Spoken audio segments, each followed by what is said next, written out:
नमस्कार, रायसेना रिपोर्ट्स में आपका स्वागत है। मैं हूं राजेश आहूजा और हम फिर से हाजिर हैं फ्लैश पॉइंट में हमारे strategic affairs analyst Surendra Singh Oberoi के साथ, ये जानने के लिए कि क्या ईरान और अमेरिका फिर से किसी समझौते पर पहुंच सकते हैं या जंग जारी रहेगी।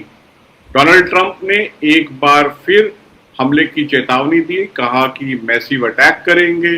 फिर उन्होंने कहा कि नहीं, उनकी सऊदी अरेबिया के क्राउन प्रिंस से बात हुई है और डी एस्केलेशन के लिए वो कोशिश कर रहे हैं। और ये ऐसा पहला मौका नहीं है, इससे पहले भी करीब आधा दर्जन मौकों पर डोनाल्ड ट्रंप ने ईरान को तबाह बर्बाद करने की धमकी दी और उसके बाद वो अपनी धमकी वापस ले ली। वो धमकी का मसला थोड़ा सा अलग है, उस पर अलग से डिटेल में बात करनी पड़ेगी कि उस धमकी के पीछे भी कई सारे मोटिव्स एट्रीब्यूट किए जाते हैं और उस धमकी को वापस लेने के। इस दफा क्या मसला है, जानते हैं सुरेंद्र जी से। जी, thank you Rajesh ji.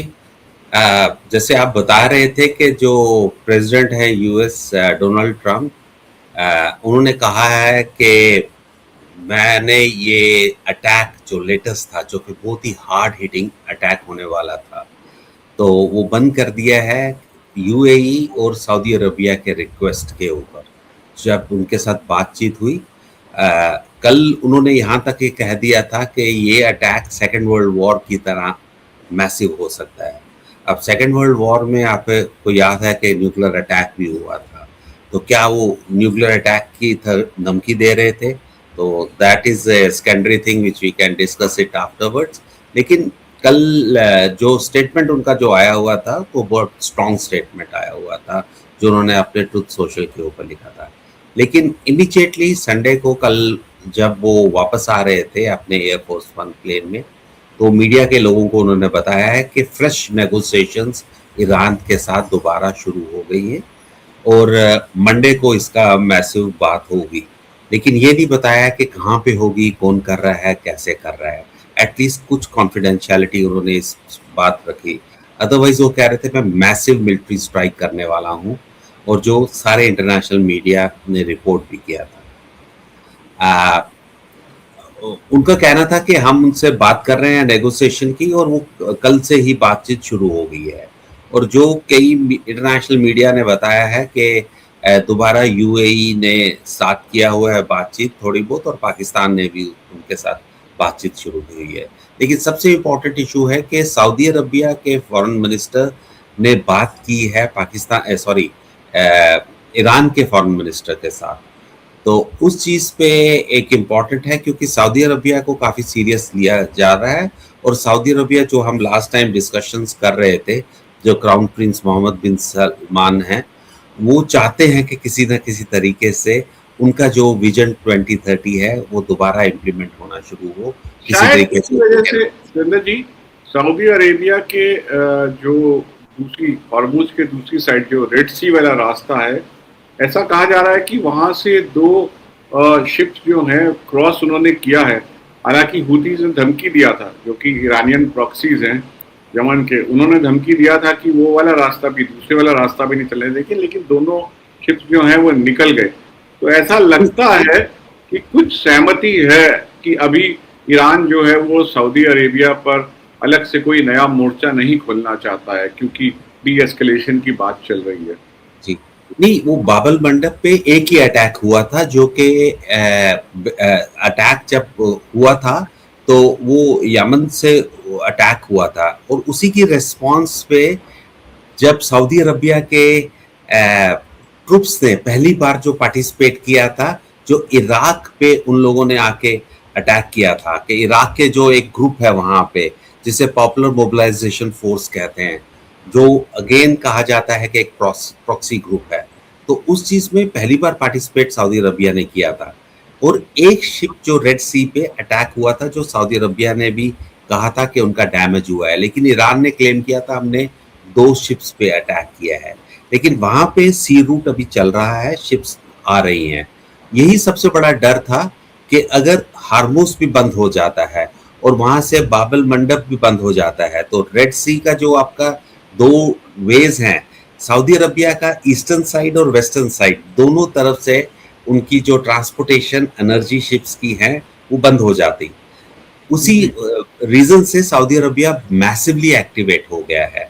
Unlike अगर आप पुरानी, जो सबसे बड़ा डिफरेंस है इस नेगोशिएशंस में और पुरानी नेगोशिएशंस में, कि उसमें सऊदी अरबिया इतना ज्यादा इन्वॉल्व नहीं हुआ था। वहां पे जी ज्यादा से ज्यादा कतर था, पाकिस्तान था, यूएई था और कुछ हद तक ओमान भी था। लेकिन अभी ईरान पैरेलली नेगोशिएशन कर रहा है ओमान के साथ। वो कह रहे हैं कि ये एरिया हमारा है, और जो उनके स्पोक्स पर्सन या उनके जो वो उन्होंने तो बहुत स्ट्रांगली बोला है कि पुराने इशू पे तो हम जा ही नहीं सकते हैं। अगर आप ईरानियन प्रेसिडेंट मसूद की स्टेटमेंट देखेंगे जो आज उनके ऑफिशियल न्यूज एजेंसी इरना पे आई है, उन्होंने बड़ा क्लियरली कहा है कि जो मेमोरेंडम हम लोगों ने साइन किया था उस पे जो आउटकम था वो हमारा कलेक्टिव विजडम था, और सारे members of supreme national security council जो बहुत इंपॉर्टेंट है ईरान के लिए, उन्होंने हाँ कहा था और एग्रीमेंट में थे। तो उन्होंने यही रिक्वेस्ट की है कि उस मेमोरेंडम को एक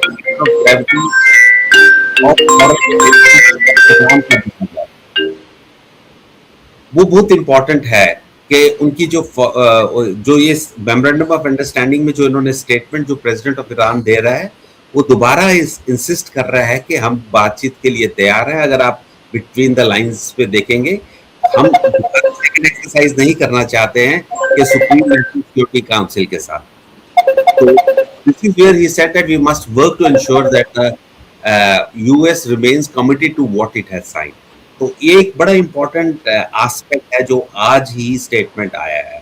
लेकिन उससे पहले जैसे मैं बता रहा था, ईरान और सऊदी अरबिया फॉरेन मिनिस्टर्स ने टेलीफोनिक कन्वर्सेशन में जब बात की है, तो दोबारा कहा है कि हमें डिप्लोमेटिक एफर्ट्स मैसिवली इंक्रीज करने चाहिए ताकि कॉन्फ्लिक्ट डिस्कलेट हो इस रीजन पे। लेकिन जो उनके स्पोक्स पर्सन हैं, उन्होंने दोबारा कहा है कि स्ट्रेट ऑफ हार्मूज पे हम लोग कंप्रोमाइज नहीं करने वाले हैं। उन्होंने क्लियर कहा है कि under no circumstances will the state of Hormuz return to situation before the conflict. जो पहले था कि फ्री पैसेज था, वो वहां पे टैक्स लगाना चाहते हैं, अपना पैसा कमाना चाहते हैं। अब किसी हद तक ओमान को भी उन्होंने तैयार कर दिया है। तो ये एक काफी वेल एक्सप्लेन्ड इशू आ रहा है। अब टॉक्स कहाँ तक पहुंचती हैं, कैसे नेगोशिएशंस हो रही हैं, क्योंकि यूएस अब इंटरेस्टेड है यहाँ से ज्यादा दोबारा फलस्तीन और इजराइल के इश्यूज को भी रिजॉल्व करने के लिए, ताकि उनका peace of board third step और फोर्थ स्टेप उस पीस बिल्ट अप में करना चाहे, क्योंकि वहाँ मैसिव कंस्ट्रक्शन होनी है। और मैसिव कंस्ट्रक्शंस कौन करेगा? मेरे हिसाब से मोस्टली इंटरनेशनल कंस्ट्रक्शन कंपनीज ही होंगी, जिसपे ट्रम्प का खुद एक फायदा दोबारा हो सकता है। तो सारी सिचुएशन में अभी आप यही हमें देखना है कि आगे टॉक्स कहाँ पहुंचती हैं, क्या सोल्यूशन आता है या नहीं आता है, या अमेरिकन दोबारा अपने अटैक पे चले जाएंगे। उन्होंने शिप्स अपने कभी पीछे नहीं किए, वॉरशिप सारे वहीं पे हैं। साउदर्न ईरान की तरफ जो सी वगैरह है वहां पे वो बिल्कुल उन्होंने स्टॉप किया हुआ है ईरान की मूवमेंट। अब बीच में एक दो स्मगल आउट हो जाते हैं, और उनका जो लैंड कनेक्शंस हैं काफ़ी, तो बैक साइड से काफ़ी अपना सप्लाईज कर रहे हैं। तो एक कुल मिला के सिचुएशन यही हम कह सकते हैं, a new effort has been built up through 2 और 3 ओल्ड नेगोशिएटर्स। बहुत सारे सवाल है सुरेंद्र जी इस मसले पर।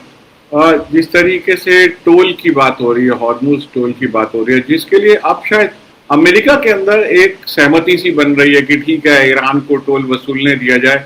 अगर ईरान टोल वसूलता भी है तो उसके बावजूद तेल का दाम जो है उतना नहीं बढ़ेगा जितना कि अब तेल की सप्लाई बंद होने की वजह से ऊपर जा रहा है। और उसमें ये भी सहमति है, मुझे लगता है कि ओमान जो बातचीत कर रहा है उसमें कहीं ना कहीं अमेरिका की सहमति है, इसी वजह से ये बातचीत हो रही है नए रूट की। लेकिन मसला ये है कि डोनाल्ड ट्रंप जिस मकसद को लेकर ईरान के साथ युद्ध में उलझे थे, ईरान के न्यूक्लियर प्रोग्राम को लेकर और रिजीम चेंज को लेकर, वो तो उनका मकसद पूरा नहीं हुआ। उसके अलावा जो है ये हॉर्मुज की मुसीबत उनके गले में अलग से पड़ गई है। देखिए, कहीं ना कहीं दोनों जो पार्टीज हैं ये इमीडिएट सॉल्यूशंस देख नहीं रहे हैं। कहीं ना कहीं यूएस का मैसिव फायदा भी है। एक डिफेंस की तरफ से अगर उनका देखिएगा, उनकी रिक्वायरमेंट्स आगे ज़्यादा बढ़ जाती हैं और अपना वो सप्लाई चीज़ें भी कर रहे हैं। ये तो यूएस बार बार उनको ये थ्रेटन नहीं करेगा और विड्रॉ नहीं करेगा।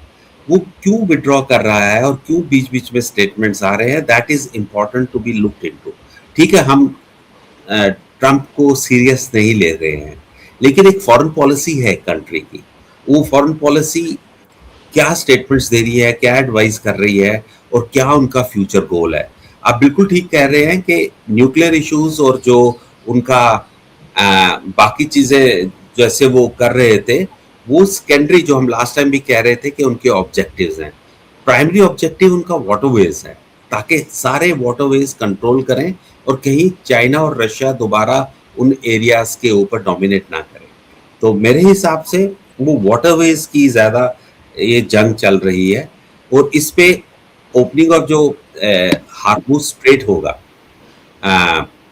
मुझे नहीं लगता कि ईरान का एक न्यूक्लियर थ्रेट दे रहे हैं, नहीं तो उन्होंने काफी पाउंडिंग कर दिया होता है ईरान को, जो वो नहीं कर रहे हैं। और मैं इस चीज पे एग्री करता हूं कि कहीं ना कहीं उनका नजर इस वक्त सिर्फ वर्ल्ड वाइड में, चाहे वो कहीं भी हो, वो सारे एरियाज के ऊपर डोमिनेशन ले रहे हैं।